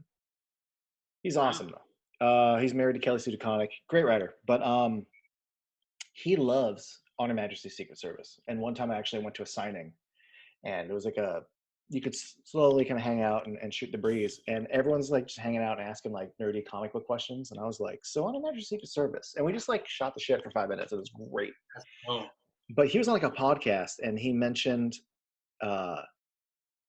what a weird choice it is, and I just want your take on it, I guess. The fact that you're getting a new Bond, and instead of fully just going like, hey, forget the other guy, we're going to go with this one. The movie's opening scene has him turn to the camera and go, well, this never happened to the other guy. So we're like acknowledging Connery. And then all the images you see in the opening credits, the silhouettes, are of the other Connery movies, reminding you there's another guy before him. He gets into his office after he resigns, and what does he do? He opens up, he starts going through the gadgets from the other movies. It's just interesting that like they went out of their way a few times to like remind you of Connery, where in theory maybe another person might not have done that. But it's funny because I never viewed it as reminding you of Connery. I just thought he I was looking at his old gadgets. Yeah, well, also, it's like watching, I have this conversation with people all the time, and I go, when I was a kid, Empire Strikes Back was not the popular Star Wars movie amongst kids. I remember my parents even going, "Oh, that's the bummer one that has no good ending," and now it's regarded as the greatest Star Wars film, but it's because it was watched by people that were able to watch all of them at the same time. They were able to rewatch them. They were able to just dissect and cinematography and stuff. But at the time, it was like, yo, this one's fun and does all these great things. This one's depressing and has a sad ending. And this one does all this. And I feel like in this movie, that opening one, they wanted to break the ice. Yeah, it's a different guy. They didn't want to convince you that, I felt like they weren't trying to convince you like this guy, like this guy, like this guy, but much more like this is the past. This is that was all prologue to now. Like in Swingers, all of that was prologue to here, and it feels that way. And when he goes, "That's never happened to the other fellow," I smirk, and it's charming, and it's really when I first saw it, I remember going, "Why'd they do that?" But it's because I get to watch these movies in bulk. I wasn't there. And now I just look at it as like a fun wink to the audience. Yeah, and it's been 2 years, I think, since you'd seen a previous Bond movie. Yeah. So there's also that build up, and you're not watching You Only Live Twice over and over and over on video or something. Well, then Or also streaming it as the kids do now. as those kids do, or even though this didn't exist yet, but the idea of a reboot, like they clearly don't want people to go, "We're starting over with a different cast and everything." This is Bond. He's continuing the adventures. The adventure continues. You know what kind of reminds me of? And I feel like this scene is, I mean, it's been done before, so it's not a direct reference, but in Iron Man 2, when Rhodey shows up to the trial, and it's Don Cheadle now, and he's like, "I know, it's me. Get over it." I know it's in the context, it's because he's showing up as a witness in the trial, but it's also for the audience. Yeah, to go. I know, Yeah, it's me. Move on. yeah, It's a similar beat. We're acknowledging, we're kind of breaking the fourth wall, kind of not. yeah. Um, the last thing I could think of for this movie, I meant to mention this earlier, so I wrote it down because we moved away from it. But the songs, not only do we have the main Bond song, if you will, because it ends up used as score twice, but you have two other original songs, which you don't always have with Bond movies, where you have like a second or a third. But the Louis Armstrong, Heartbreaking. so like, first of all, again, the ending destroys me. Yeah. But when you watch hear the song the first time over the montage of them dating, we have all the time in the world. It's great because he's taking time off work and he's falling in love. So I remember being like 22 watching this. I already had the song title in my head because I remembered that it was a good song. But when they're in the car and she's talking about having like 6 or 8 kids, he's like, whoa, slow down. We have all the time in the world. I was like, oh, what a great line. Just like the song. Oh, they put this, oh, this is great. And that's enough. And then, and he's holding her dead body and he looks at the copies. It's okay now. We have all the time in the world. And I'm just like, oh, it's so rough. And then the song is playing, and yeah. then the credits roll over the bullet hole in the window. Yeah. Oh my God, that song. It's so heartbreaking. Like Yeah, that would be my favorite song in the movie if it weren't for the fact that the opening song is even better than that. But I mean, there's not a whole lot of in-story Bond love songs. And then there's the other one. They mention the credits and they only play it when he's running from the people at the skiing festival. But it's by Nina and it's "Do You Know How Christmas Trees Are Grown?" And it's playing in the background, but it gets a shout out in the credits along with the Louis Armstrong song. I only bring it up because I remember Matt Fraction, when he was a guest on a podcast, pointed this out. And I gotta read it to you. The lyrics to that song, and here's why I think this movie is so well directed, aside from strong choices and meaningful choices with camera work and editing and pacing and all that, is the song is about how Christmas trees are grown. It's all Christmas Santa stuff. But do you know how Santa gets around? He needs snowflakes. Snowflakes come out, do, and all I found. Anyway, he needs reindeer. Even reindeer, though they try, they need other things. Once a year they have to fly. They don't have wings. You know, Santa gets around. Sunshine and raindrops, friendship and kindness. Most of all, he needs love. What's great is that song is playing when he's having his panic attack. And right when she skates in the frame and the camera pans up, you can hear, and all he needs is love. And I'm like, that is not accidental. That those are the exact words that are playing. The rest of the lyrics are about Santa and reindeers, but all he needs is love. It's interesting for a movie that is so well planned out from the the perspective of making a film. But this is also the film, at least up until Casino Royale, they took a lot of liberties with that, but they kept the major stories, more like the added stuff to the real story. This movie is the closest to the book as the film series go, other than Casino Royale, which is really interesting to me because this one, there's so many little things like that song that are just all planned out. So I'm wondering if they sat down and said, "Listen, we need a song by Louis Armstrong called We Have All the Time in the World, and then we're gonna and it's based off what he says in the book because I've never read the book." So, but it's really interesting that with all of those insanely awesome choices musically, edit wise, that it's the closest to the book. I can't remember which one, but one of those two songs I think was gifted to them. Where like the artist said, "Here." Doesn't happen very often, and I can't remember if it was Nina or if it was Louis Armstrong. And if they already had the song and then put the line in, I don't know. Again, I haven't read that book. By chance, have you watched Becoming Bond? I have not. I started watching it, and my 7-year-old was in the room, and once the Lazenby, reenactment had a guy on top of a girl, and he started going, I was okay. I was like, okay, well, I just watched the James Bond movie, so You'll learn about that later. Yeah, I wanted to watch Becoming Bond before we had this conversation, but unfortunately today I wasn't able to do so. I do look forward to watching it. I won't go into any spoilers or anything, but just for those out there who might be like, it's definitely worth a watch. It's on Hulu. It's a documentary that focuses just on Lazenby. It's him telling his story, and then like it's constantly being reenacted. But what's interesting about it, I think it's about 90 minutes, and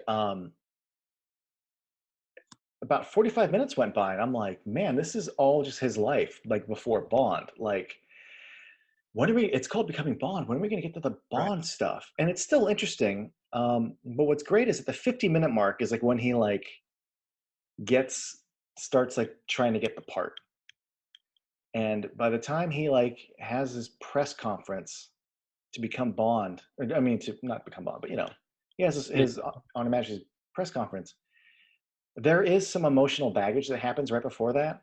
And it's like, now I know, like I bring that with me and with him for the next half an hour of the movie as he's now playing Bond. It informs so much of his journey to have spent the first 50 minutes knowing that like he was a mechanic, and then he just through sheer bravado became a car salesman. And if you've seen the making of, then you already kind of know that like he lied his way into to getting the part, and eventually admitted to the director, he's like, "I've never acted before." And the director's like, "Holy crap, you like lied your way and fooled the two biggest producers in the world, and like, cool, you're going to stay Bond and I'm going to get you there. But like, holy shit." Totally worth a watch. Halfway through, I'm like, this is fine. But by the end of it, it was a surprisingly emotional journey, especially to see a guy who history has shown, even just through the making ofs and stuff, like he was a cocky dude. Cockier than the version of Bond he played. Oh yeah, absolutely. Yeah. He had ego, he had bravado, but it's also kind of inspiring to see someone literally coming from like, I don't want to say nowhere, but certainly he was in no position to become James Bond from where he started. He just reached and reached and reached. Yeah, the stories of him, like, I'm going to go find, Sean Connery's barber, get my hair cut like that, and find one of his old suits, going to wear that. I'm going to walk in and announce that I'm James Bond. And they were like, you certainly are. And he was fantastic. Yeah. It's interesting because he had that. One of the more interesting things about it is when they talk about him not doing the next ones and his Right. rejection of all that. And the way he behaved, you could tell he has some remorse. He even said, like, I kind of wish I'd stuck around. Like, at the time, I didn't want to, but now I wish I had. Yeah. There's definitely an element of, like, the ego that got you there, but then that, but also, like, the, well, I don't need it, so I'm out of here. Ego is unfortunate because it robs us of more. Yeah. Well, it's There's funny because, definitely, yeah. he lacks humility in a lot of his stories. Well, it's interesting too because he had already announced that he wasn't doing it anymore before the movie premiered. Yeah, the show, they show the TV show that he was on. They Oh, showed see, like a I clip. got it. I can't wait to see that. But they already recast again with another young, good-looking guy, and that's when they were like, you know what, we need Connery back in order to make this work because people aren't going to come back. We already, you know, we kind of you took advantage of them too much. You know, put too much work on them to accept a new Bond. So let's get another one with Connery.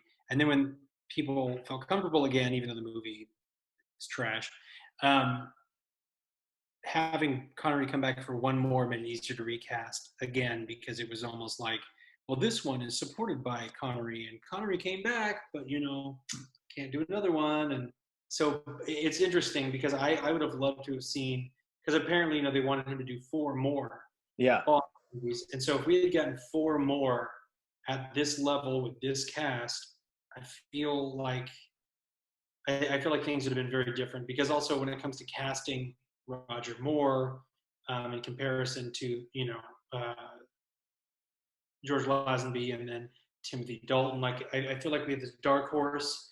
We go silly for a while, dark horse serious. We go silly for a while, and now this is the first time ever with the Daniel Craig series that people prefer the dark horse Prefer the to Dark Horse, yeah. other ones. But it hasn't it's come after they've tried multiple times, and Timothy Dalton, I always tell myself Timothy Dalton and Lazenby were just too good to stick around. And, and then unfortunately people like Pierce Brosnan or Roger Moore are suitable, but they've got nothing else they can do. Even, Lazenby went on to do martial arts movies and stuff, so he was still working. He Yeah, wasn't working at the level of being Bond, but he was working. he was supposed to be in that Bruce Lee movie Yeah. when Bruce Lee died. Mm-hmm. So it's really interesting. I do wish that he hadn't. I wish he had, accepted the deal and continued, and his ego had been put in check. But I guess it also had something to do with his agent or his manager, kind of stroking the ego and saying, oh, and also the opinion that the Bond movies were over. That On Her Majesty's Secret Service was written, directed, and filmed as the last Bond movie. So there's a whole, he has, because I feel in reality he just had a big mouth and turned it down and screwed up. But the excuses he comes up with all seem like there's validity to each one of them, but they're all very different. Yeah, I've heard different things, and the thing is that there have been different stories that have been told over the years. I've heard some stories about how he and Diana Rigg got along great. I've heard other stories where it didn't.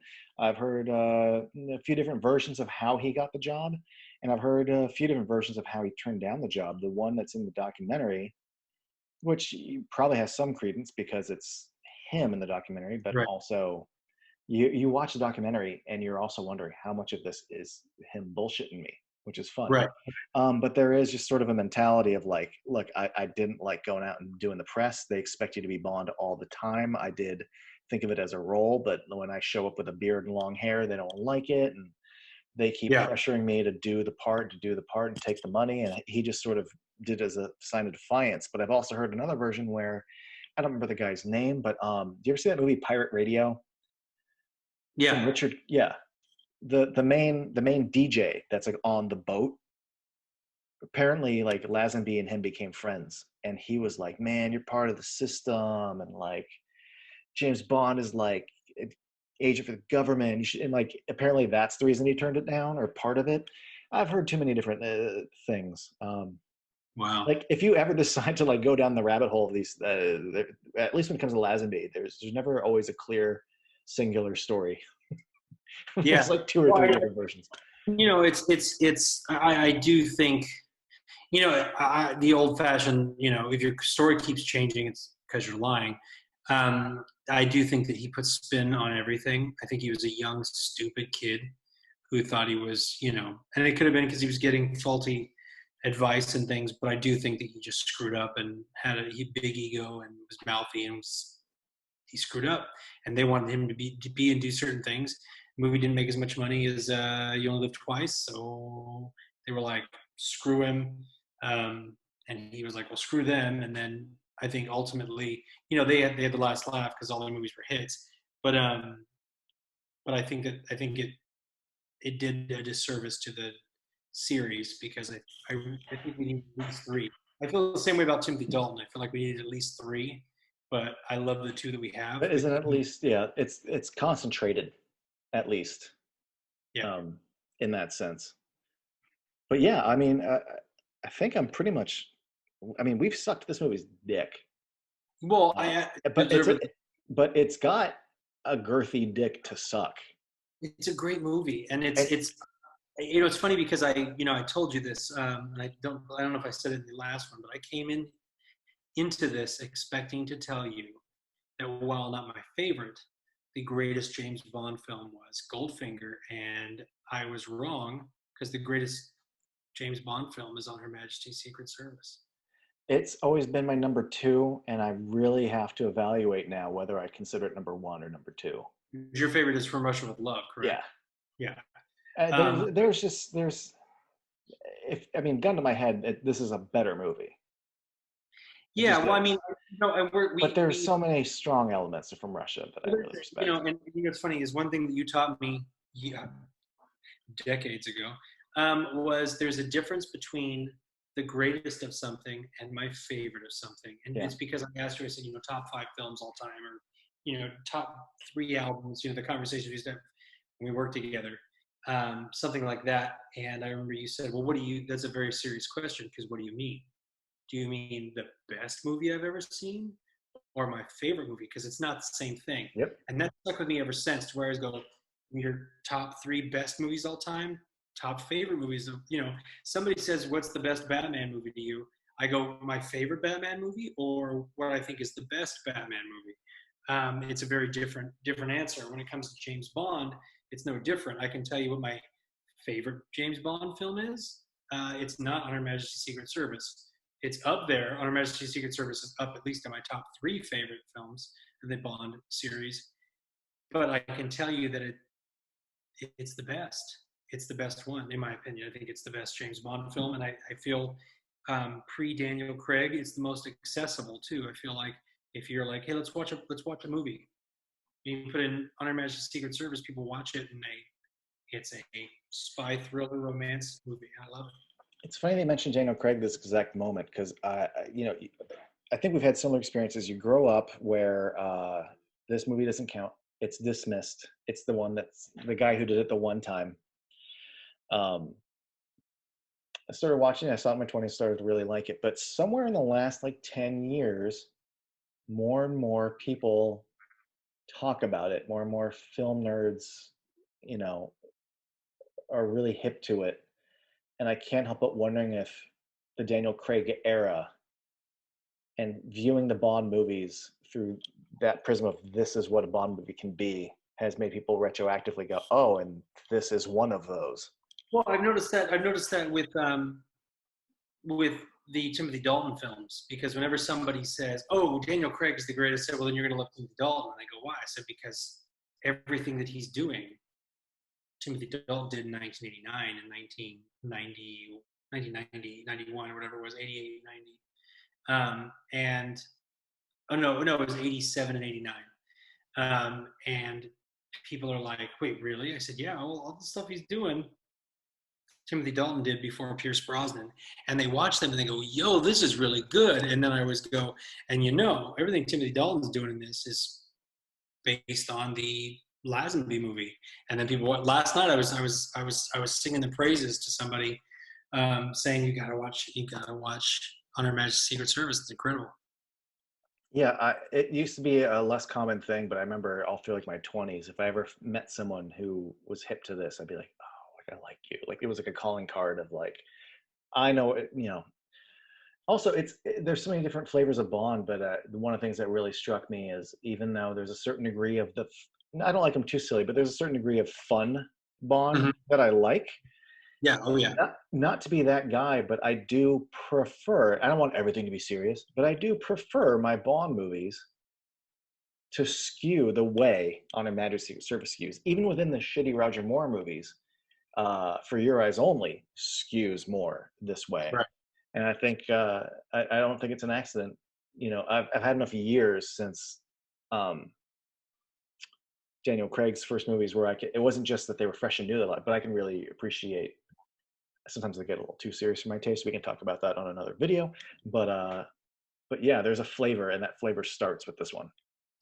Absolutely. I think that this is definitely, and this is, I when I talk, it's difficult to talk Bond with people that don't have the same taste for certain flavors of Bond that I do, because this is where it's a stark difference. You're either a Lazenby person and other ones like Lazenby, or you're a Roger Moore person and other films like Roger Moore. And Sean Connery is somewhere in the middle.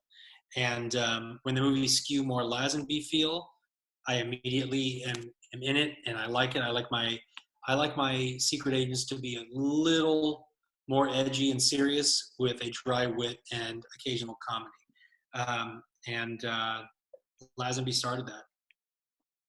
And you said hint of comedy. I will admit, and I mean this in a good way. It still has just enough 60s silliness. Oh yeah. We walk up the steps to what is this allergy laboratory full of? Hot women, just Yeah. women, one from every country. And of course, they're all making eyes at him. And, you know, it still has to me, without making me roll my eyes, but should I ever hype to someone how great or serious it is? Like, well, oh, hold on. But there is this, like, you know, a bunch of hypnotized women who are going to they're going to spray chickens and carrots with, you know. Well, Phil has enough of the 14-year-old boy fantasy of being, chased by girls, and Yeah. there's enough of that in there to where it's still got that little fun element to it, but the rest of it is very grounded and serious and Yeah. identifiable. It checks enough boxes to fit the 60s Bond franchise. I would agree. But it checks the boxes and then aspires for more. Absolutely. Both in storytelling and acting, and I think in structure and action and just everything. It's so good. It's so good. Yeah, it's dynamite. I think this is the greatest Bond film of all of them, and every time I watch it, I'm more enthused about that. Yeah. Opinion. Started with an Entertainment Weekly ranking for me. I love having origin stories. I don't have one. I was just going through the catalog, just going like boom, disc, and went, wait, what? This? And that's when you started finding. I mean, I always heard a little bit. There's always that. There's a joke in The Simpsons. I loved it when they got a house of the future, or like a smart house, and and there was always, it looked like the HAL 9000, and you could program your smart house to have a celebrity voice. And I think Lisa programs it to like, we see that it's Pierce Brosnan, and it really was Pierce Brosnan. It's like, oh, hello, Marge. She's like, Lisa, who's this? She's like, it's James Bond. And Marge goes, George Lazenby? I love it. And I love that, you know, of all the movie, like, I know Marge is a little out of touch when it comes to like cultural. I don't know. I love that joke, but I feel like I've never seen that. I have to watch that. That's funny. George Lazenby, I can see it. That's really funny. All right, man. Yeah, man. Well, I love talking about this movie, and I think the next conversation is going to be a little rougher than this one. Yeah. We will not be sucking the dicks of the next. Yeah, there's movies. hills and valleys in there, but we will be moving on with Live and Let Die. But what I can say about Lazenby is that this movie is just dynamite. Everything clicks and everything works, and it's shockingly good. 100% agree. I will Well, see you next time for the Roger Moore-a-thon. see what happens. Yeah. Okay, bye.